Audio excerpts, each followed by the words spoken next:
Hola, ¿qué tal? Alumnos de el TESI de la materia de seguridad en el desarrollo de software.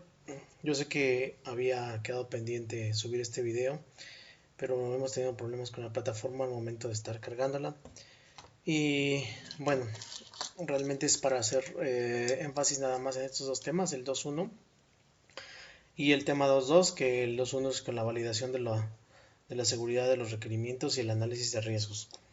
Eh, Habíamos comentado en clases presenciales que es importante tener en cuenta que la seguridad en la parte del desarrollo de código debe de ir presente todo el tiempo. Y eso es porque finalmente existen diversas formas y va cambiando constantemente la manera de poder explotar diversas vulnerabilidades dentro del código. Por eso es que el desarrollo de código seguro es toda una metodología, pero también es una especialización completa para poder generar desarrollo que pueda ser completamente robusto y que permita evitar diversos problemas que se puedan presentar.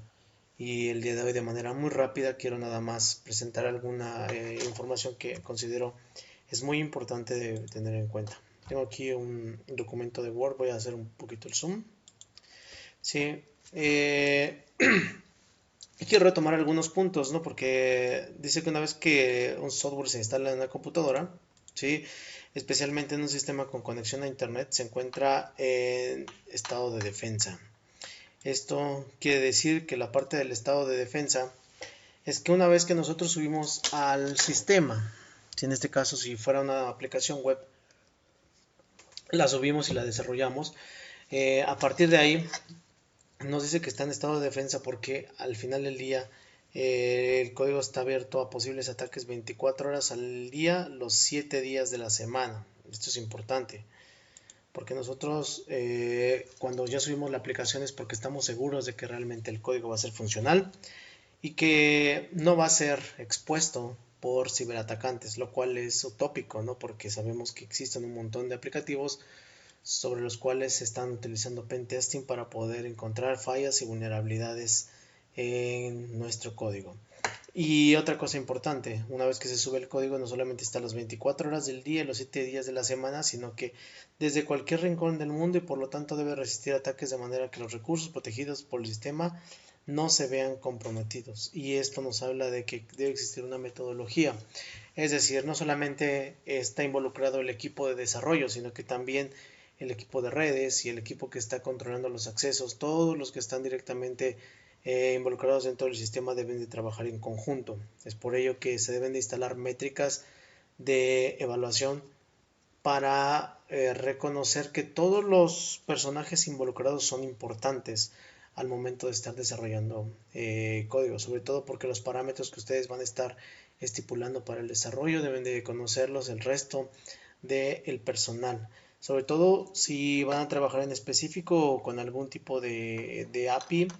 Sí, hay que recomendar allí reconocer que sobre todo ustedes principalmente deben de demostrar que este tipo de situaciones necesitan tener ciertos permisos para evitar que sean corrompidos, eliminados o vistos de manera maliciosa. ¿Sale? Pero también existen algunos principios que es lo que hace que sea mucho más complejo todo este tema.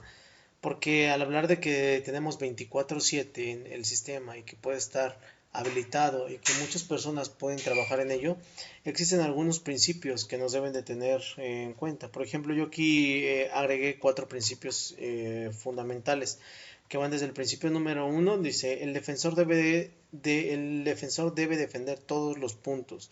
El atacante puede elegir el punto más débil. Y eso es importante, dice, el defensor, en este caso nosotros como desarrolladores, debemos de defender todos los puntos que sean necesarios. Y eso involucra que nosotros debemos de tener una especialización en muchas áreas y el atacante simplemente está limitado a elegir cuál es el punto más débil. Puede utilizar una herramienta de pentesting, puede estar escaneando las vulnerabilidades y él se va a preocupar solamente por elegir el punto más débil. Mientras tanto, nosotros nos debe de preocupar el hecho de que debemos de defender todos los puntos. Al hablar de todos, involucramos muchos elementos. El principio número 2 dice, el defensor solo puede defenderse contra ataques conocidos. ¿Qué es lo que pasa con diversos tipos de situaciones en las cuales nosotros nos especializamos en la universidad y el docente de la materia de seguridad te habla de algunos ataques de manera muy general? Pero ¿qué pasa cuando va avanzando el tiempo y este tipo de ataques van generándose de manera distinta? Pues entonces no sabemos a veces realmente contra qué defendernos. Pensamos que lo que vimos en la universidad es lo con lo que nos vamos a quedar y ese es un gran error porque nos quedamos obsoletos y no investigamos respecto a qué otras técnicas son las que se van a desarrollar dentro de en unos años. Dice, el atacante puede buscar vulnerabilidades desconocidas. Es decir, que a veces el atacante está mejor preparado que la misma persona que va a estar trabajando en la parte del desarrollo. ¿Sí? Lo que buscan actualmente en muchas empresas es tener soluciones fast track y esas soluciones fast track pueden ser peligrosas porque están ajustadas a la medida, porque no existen mecanismos de validación que evalúen el código y que nos permitan poder tener un panorama mucho más específico respecto a la parte de seguridad. El principio 3 dice, el defensor debe estar constantemente vigilante. Nosotros 24/7 debemos de estar vigilando accesos a los registros, qué es lo que está pasando con los logs del sistema, ¿sí? Y el atacante fácilmente se puede levantar a la hora que él quiera, 2, 3 de la mañana y empezar a buscar una vulnerabilidad para poder explotarla y atacarlo. Realmente nosotros debemos de implementar otro tipo de mecanismos. Es por ello que en algunos elementos, por ejemplo, como firewalls, se están implementando inteligencias artificiales que permiten poder estar actualizando qué es lo que está pasando con los falsos positivos y los falsos negativos alrededor de una red. Por eso es que están implementando inteligencias artificiales para evitar estar monitoreando las 24/7, pero por personal humano, sino que lo cambiamos por inteligencias artificiales. ¿Sí? El principio número 4. El defensor debe de jugar según las reglas, el atacante puede jugar sucio. ¿Sí? Algo a lo cual nosotros estamos limitados es precisamente al ethical hacking, que es precisamente al ataque ético. Nosotros generamos vulnerabilidad, analizamos vulnerabilidades desde un punto de vista más ético, ¿no? El atacante puede ser un sombrero negro y no le puede importar lo que pueda suceder con el sistema, simplemente ataca, vulnera y no se maneja por ningún tipo de reglas. Nosotros debemos de administrarnos de acuerdo a cierto tipo de reglas para poder utilizar y saber que somos desde la parte ética. Por eso es que estamos hablando de la validación de la seguridad en todos los requerimientos y el análisis de riesgos que puede surgir. Este análisis de riesgos puede permitirme a mí saber de manera muy general cuáles son los posibles elementos que puedan estar expuestos dentro de un sistema. Si estoy programando una base de datos que anteriormente pues ocupaban otro tipo de herramientas, qué riesgos hay qué posibilidades hay de que puedan generar un ataque de SQL injection, por ejemplo, cómo puede ser inyectado el código, o ataques XSS, o ataques de buffer overflow, o stack overflow, todo ese tipo de análisis de riesgos que puede haber. Ahora, por ejemplo, el código, como va a estar dentro de una plataforma, dentro de mi análisis de riesgos también tendríamos que validar la infraestructura, donde está el sistema, qué tan seguro es el hosting, qué mecanismos estoy utilizando para poder dar de alta usuarios, ¿sí? Si existe pues en sistemas Windows existe algún tipo de directorio activo, Active Directory, o si existe por ahí algunos mecanismos de seguridad que estén permitiendo y saber identificar perfectamente quiénes son los usuarios que están ingresando a la base de datos, todo ese tipo de situaciones. Las análisis de riesgos también tienen que ver con los mecanismos de validación de seguridad, es decir, los permisos que se le están asignando, si realmente al momento de determinar los roles que juega cada una de las personas se le asignaron de manera correcta. Entonces todo esto involucra que dentro de la validación de los requerimientos y el análisis de riesgos es un conjunto total para poder conocer de manera muy específica cuáles posiblemente puedan ser los fallos que pueda presentar el sistema o en qué condiciones puede fallar el código.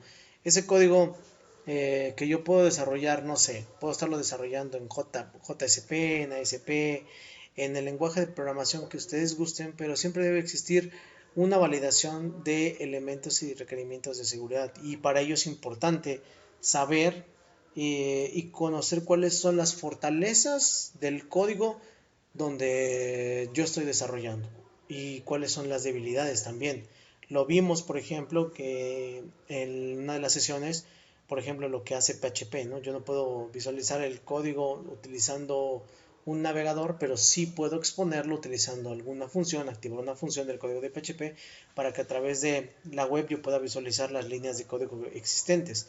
Pero a menos en esa parte, ese tipo de códigos como JSP, ASP, PHP se protegen y no son visibles al navegador. Y lo que estamos viendo, pues simplemente son nada más elementos de código que permite ejecutarse como el HTML, ¿no? Cuando damos inspeccionar elemento o ver el código fuente de la página, lo único que nos arroja, pues simplemente nada más es el archivo HTML o las líneas de código de HTML que se están visualizando.